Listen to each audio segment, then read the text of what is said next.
Hello, good morning students. Today in this video I am going to start History, India and the Contemporary World, first for class 9th. In this book I have already started chapter 1, the French Revolution. We have already discussed some topics and today in this video I will start. The topic is France becomes a constitutional monarchy.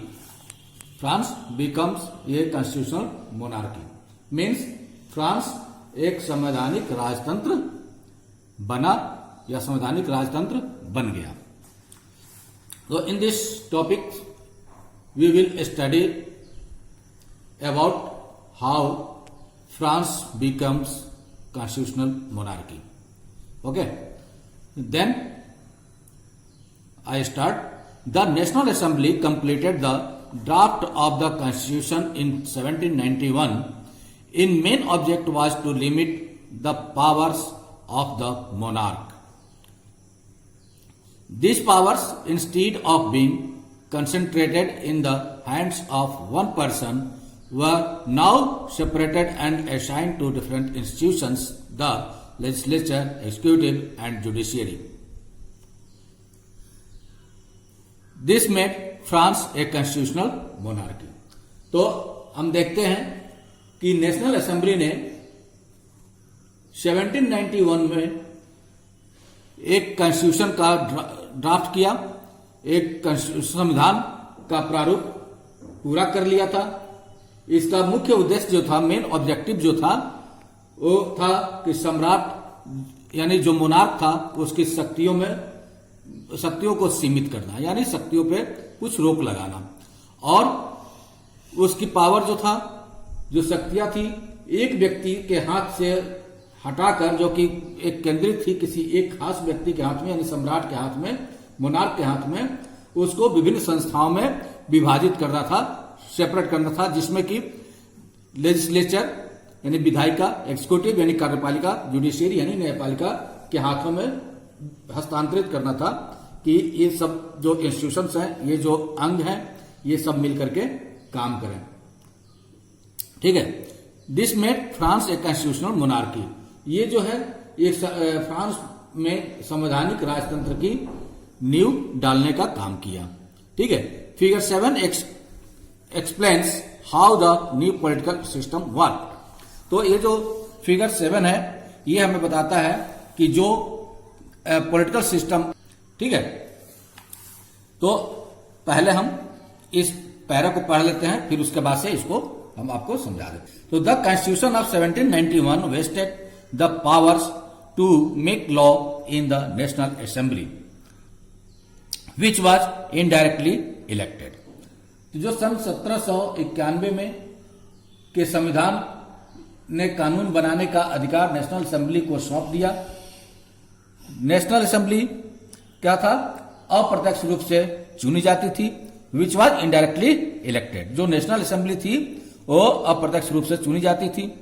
This is citizens voted for a group of electors who in turn choose the assembly.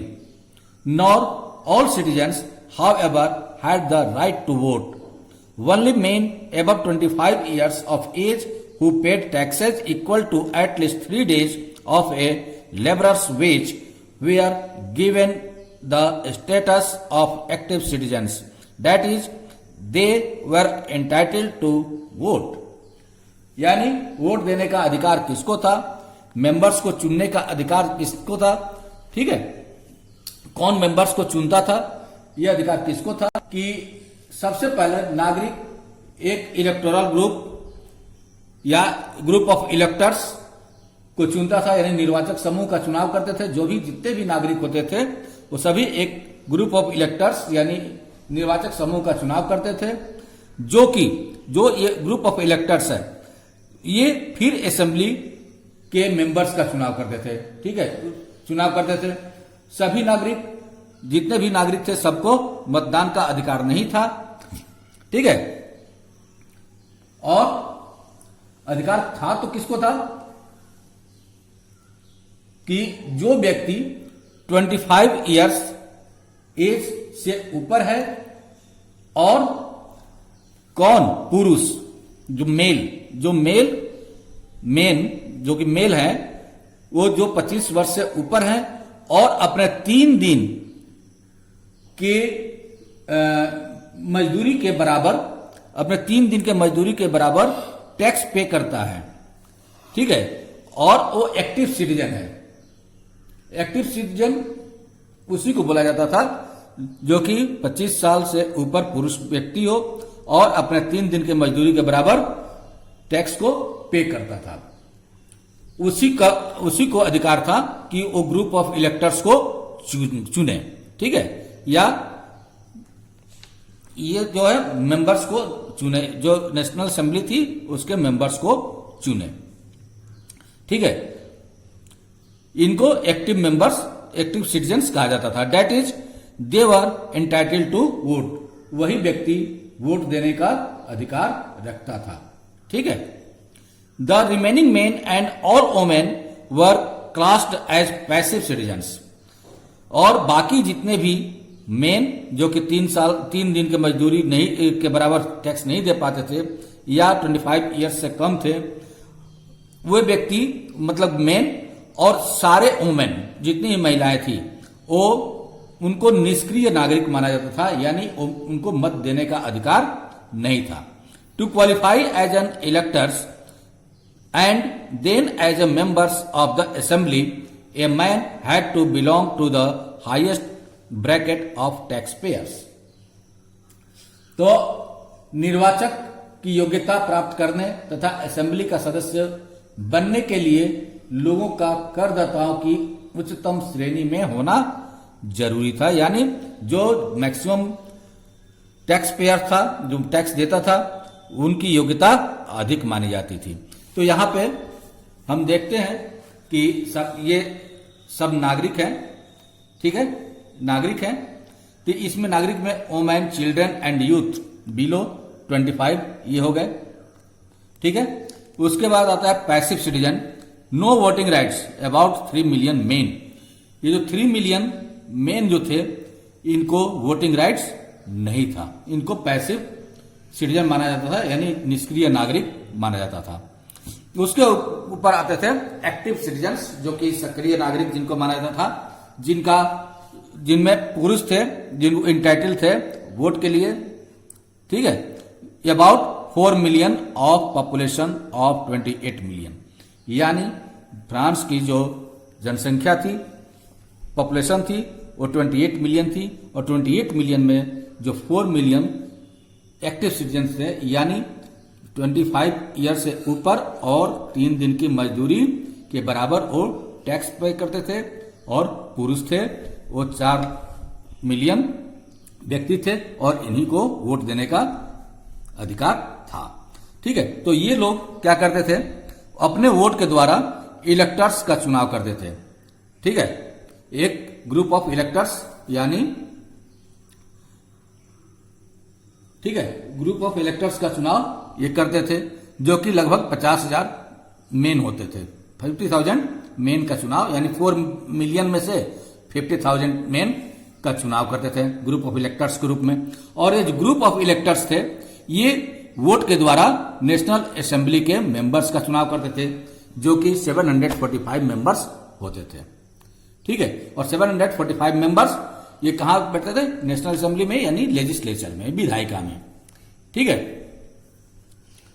और ये विधायिका क्या करते थे, control ministers के ऊपर, ठीक है, कंट्रोल किंग के ऊपर, जो कि एग्जीक्यूटिव था, कार्यपालिका था। फिर उसके बाद चेक एंड बैलेंस के रूप में, पहले हमने बताया है चेक एंड बैलेंस क्या होता है, पॉलिटी में ही बताया है, ठीक है। तो एग्जीक्यूटिव भी अपना ध्यान किस पे रखता है, लेजिस्लेचर पे। वीटो के द्वारा कोई भी, जैसे कि हमारे यहाँ अभी प्रेसिडेंट है, प्रेसिडेंट के पास भी वीटो का पावर है, तो संसद से या पार्लियामेंट से कोई चीज पास होकर के जाता है प्रेसिडेंट के पास, तो वो अपने वीटो का यूज करता है। उसी प्रकार से जो लेजिस्लेचर या फ्रांस में है, तो उस पे वीटो का अधिकार, यानी किसी भी बिल को कुछ सिरे रोकने का या नहीं पास करने का या हस्ताक्षर नहीं करने का अधिकार किंग के पास भी है, था। ठीक है, किंग के पास भी अधिकार था। ठीक है, उसके बाद ये जो एक्टिव सिटीजन्स हैं, एक्टिव सिटीजन्स के द्वारा जुडिशियरी का भी चुनाव होता है। जुडिशियरी में वोट के द्वारा जज का चुनाव होता है। ठीक है, जो भी जज होते हैं, न्यायाधीश होते हैं, उनका चुनाव भी वहां पे एक्टिव सिटीजन्स के द्वारा ही होता था। ठीक है, तो यहां पे इसको डायग्राम के द्वारा आप समझ सकते हैं। ठीक है, अब आगे आते हैं, आगे के पैरा में कि the constitution began with a declaration of the rights of man and citizens. जो संविधान है पुरुष और नागरिक अधिकार घोषणा पत्र के साथ शुरू हुआ था। जैसे कि हमारा प्रियम्बल है भारत के कॉन्स्टिट्यूशन में, इंडियन कॉन्स्टिट्यूशन में हमारा प्रियम्बल है, प्रस्तावना। उसी तरह से यहाँ पे जो संविधान का निर्माण हुआ उसमें पुरुष एवं नागरिक अधिकार का घोषणा पत्र से शुरू होता है संविधान। ठीक है, rights such as the right to life, freedom of speech, freedom of opinion, equality before law were established as natural and inalienable rights, that is, they belong to each human being by birth and could not be taken away. तो इसमें यह था कि जीवन के अधिकार, अभिव्यक्ति की स्वतंत्रता का अधिकार, कानून के सामने या कानून के समक्ष बराबरी का अधिकार, इक्वालिटी बिफोर लॉ, ये सब चीजें जो है नैसर्गिक और अहस्तांतरणीय इसको मानी गई कि इसका हस्तांतरण नहीं किया जा सकता और ये नेचुरल है, ये बाय बर्थ सभी को मिला हुआ है या बाय बर्थ ये अधिकार सभी व्यक्ति को प्राप्त है और इन अधिकारों को छीना नहीं जा सकता, इसको टेकन अवे नहीं किया जा सकता, इसको could not be taken away यानी इसको छीना नहीं जा सकता, इस अधिकार को छीना नहीं जा सकता। It was the duty of the state to protect its citizens natural rights, और यह राज्य का कर्तव्य माना गया कि प्रत्येक नागरिक के ये नेचुरल राइट्स को रक्षा करे या नेचुरल राइट्स की नैसर्गिक अधिकार जो प्राकृतिक अधिकार मिले हुए हैं उसकी रक्षा राज्य के द्वारा की जाए। यहां पे एक फिगर देख सकते हैं, क्या है? The declaration of the rights of man and citizens painted by the artist Le Barbier in 1790। The figure on the right represents France, the figure on the left symbolises the law. तो right में क्या है? ये France को represent करता है, left में क्या है? ये सिंबल्स है, सिंबल्स को रिप्रेजेंट करता है, और ये डिक्लेरेशन है किसका? मेन और सिटीजन्स के राइट का, जो कि 1790 में आर्टिस्ट जो था कौन? बार्बियर, उसके द्वारा ये बनाया गया था। ठीक है, सोर्स क्या है संविधान के? द सोर्स बी क्या है? सोर्स है the revolutionary journalist Jean Paul Marat commented in the newspaper L'Ami the People, means the friend of the people, on the constitution drafted by the National Assembly। तो एक क्रांतिकारी पत्रकार थे Jean Paul मरा, उन्होंने अपने अखबार या न्यूज़पेपर लामी द पपल, जिसका मतलब होता है the friend of the people यानी जनता का मित्र, में नेशनल असेंबली द्वारा तैयार किए गए संविधान पर टिप्पणी की थी। तो उसमें टिप्पणी क्या किया था उन्होंने? The task of representing the people has been given to the rich, a lot of the poor and oppressed will never be improved by peaceful means alone. Here we have absolute proof of how wealth influences the law. Yet law will last only as long as the people agree to obey them, and when they have managed to cast off the yoke of the aristocrats, they will do the same to the other owners of wealth. Source and extract from the newspaper Lamy the People Purple and the Purple. तो ये source है, newspaper का नाम है लामी the purple. ठीक है, ये टिप्पणी में क्या कहते हैं? टिप्पणी में कहते हैं कि जनता के प्रतिनिधित्व का कार्यभार अमीरों को सौंप दिया गया है। ठीक है, उन्होंने बताया कि जो भी अमीर है उन्हीं को केवल प्रतिनिधि, जनता के प्रतिनिधि बनाया गया है। गरीबों और शोषितों की दशा केवल शांतिपूर्ण तरीकों से कभी नहीं सुधर सकती। यह इस बात का प्रमाण है कि धनाढ्य यानी धनी वर्ग कानून को कैसे प्रभावित करता है। फिर भी ये कानून तभी तक चलेंगे जब तक लोग इन्हें मानेंगे। जिस तरह उन्होंने कुलीन वर्ग द्वारा लादे गए जुआ, जो कि बैल के ऊपर जैसे कि रखा जाता है ना, जुआ जो खेत जो हल जोतने वाले बैल होते हैं उनके ऊपर जुआ जो लकड़ी का होता है उसको कहते हैं योक। योक मीन्स जुआ होता है। ठीक है, तो जुए को लाद दिया गया है। ठीक है, और लादे गए जुए को उतार फेंका है और एक दिन वही हश्र अमीरों का करेंगे। ठीक है, तो इस प्रकार से ये सोर्स है। और एक सोर्स और भी है, सोर्स सी। सोर्स सी क्या कहता है? The declaration of right of men and women. तो डिक्लेरेशन में क्या क्या है कि number 1, men are born and remain free and equal in rights, यानी आदमी मनुष्य स्वतंत्र पैदा होते हैं और स्वतंत्र रहते हैं और उनके अधिकार समान होते हैं। Number 2, the aim of every political association is the preservation of the natural and inalienable rights of man. These are liberty, property, security and resistance to oppression. यानी हर राजनीतिक संगठन का लक्ष्य मनुष्य के नैसर्गिक एवं हस्तांतरित या अहरणीय अधिकार को संरक्षित रखता है। ये अधिकार कौन कौन से हैं कि स्वतंत्रता, संपत्ति, सुरक्षा, शोषण के प्रतिरोध का अधिकार। ठीक है, ये सब नैसर्गिक अधिकार है। Number 3, the source of all sovereignty resides in the nation. No group or individual may exercise authority that does not come from the people. यानी जो समग्र यानी संप्रभुता का स्रोत, समग्र संप्रभुता का जो स्रोत है वो राष्ट्र में यानी राज्य में, नेशन में निहित है।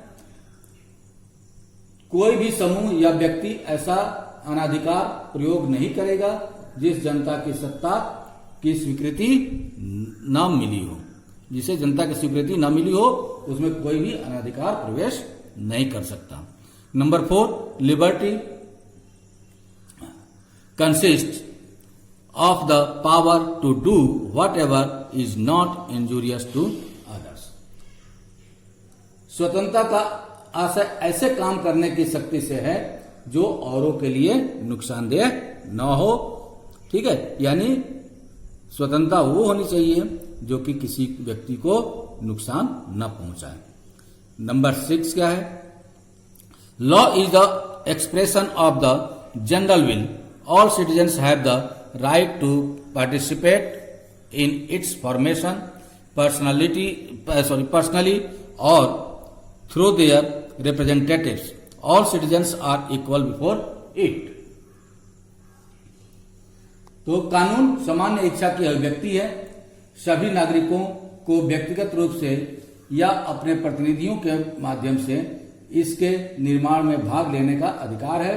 कानून की नजर में सभी नागरिक समान है. ठीक है, कानून की नजर में सभी व्यक्ति या सभी नागरिक समान है. नेक्स्ट आता है 7 नंबर में, no man may be accused, arrested और detained except in cases determined by the law. कानूनी प्रक्रिया के बाहर किसी भी व्यक्ति को न तो दोषी ठहराया जा सकता है और न ही गिरफ्तार अथवा नजरबंद किया जा सकता है। इसके बाद 7 नंबर पॉइंट के बाद 8, 9, 10 छोड़ दिया गया है। तो 8, 9, 10 इसलिए छोड़ा गया है कि ये उतना इंपॉर्टेंट नहीं होगा पॉइंट, इसलिए यहां पे छोड़ दिया गया है। ठीक है, तो 11 नंबर पॉइंट उसमें आता है, every citizen may speak, write and print freely, he must take responsibility for the abuse of such liberty in cases determined by the law. तो प्रत्येक नागरिक बोलने, लिखने और छापने के लिए स्वतंत्र है, लेकिन कानून द्वारा निर्धारित प्रक्रिया के तहत ऐसी स्वतंत्रता के दुरुपयोग की जिम्मेदारी भी उसी की होगी कि अगर कोई गलत बात छाप दिया या बोल दिया या लिख दिया तो उसकी जिम्मेदारी भी उसी की होगी। नंबर 12 पॉइंट क्या है, for the maintenance of the public force and for the expenses of administration A common tax is indispensable. It must be assessed equally on all citizens in proportion to their means. यानी सार्वजनिक सेना, public force यानी सार्वजनिक सेना तथा प्रशासन के खर्च चलाने के लिए एक सामान्य कर लगाना अपरिहार्य है। सभी नागरिकों या उनकी आय के अनुसार समान रूप से कर लगाया जाना चाहिए। ये इस घोषणा पत्र में दिया गया है। इसके बाद 13 to 16 भी गैप है। 17 नंबर पॉइंट है, since property is a sacred and inviolable right, no one may be deprived of it unless a legally established public necessity requires it. In that case, a just compensation must be given in advance. तो इसमें था चूंकि संपत्ति का अधिकार एक पवित्र और अनुल्लंघनीय अधिकार है। सेक्रेट मीन्स पवित्र, इनवायलेबल यानी क्या बोलते हैं, अनुल्लंघनीय यानी उल्लंघन जिसका नहीं किया जाए वैसा ही अधिकार है। अतः किसी भी व्यक्ति को इससे वंचित नहीं किया जा सकता जब तक कि विधि द्वारा या नियम के द्वारा, कानून के द्वारा स्थापित प्रक्रिया के तहत सार्वजनिक आवश्यकता के लिए संपत्ति का अधिग्रहण करना आवश्यक न हो। ठीक है, ऐसे मामलों में अग्रिम मुआवजा जरूर दिया जाना चाहिए। ठीक है, मुआवजा मीन्स कंपनसेशन मीन्स मुआवजा। ठीक है, तो इसके लिए अगर किसी कारणवश किसी की संपत्ति को अधिग्रहित किया जाता है तो उसके लिए क्या करना पड़ेगा, उस व्यक्ति को सरकार की तरफ से या राज्य की तरफ से मुआवजा देना जरूरी होगा या दिया जाना चाहिए। आज टॉपिक स्टूडेंट्स हम यहीं पे समाप्त करते हैं। नेक्स्ट वीडियो में हम लोग देखेंगे रीडिंग पॉलिटिकल सिंबल्स, जो भी कॉन्स्टिट्यूशन में पॉलिटिकल सिंबल्स दिए गए हैं इसमें, तो जो भी दिए गए थे उसके बारे में नेक्स्ट वीडियो में हम पढ़ेंगे। उसके बाद एक्टिविटी है, उसके बाद हम लोग पॉइंट नंबर 3 स्टार्ट करेंगे। ठीक है, thank you, have a nice day for today.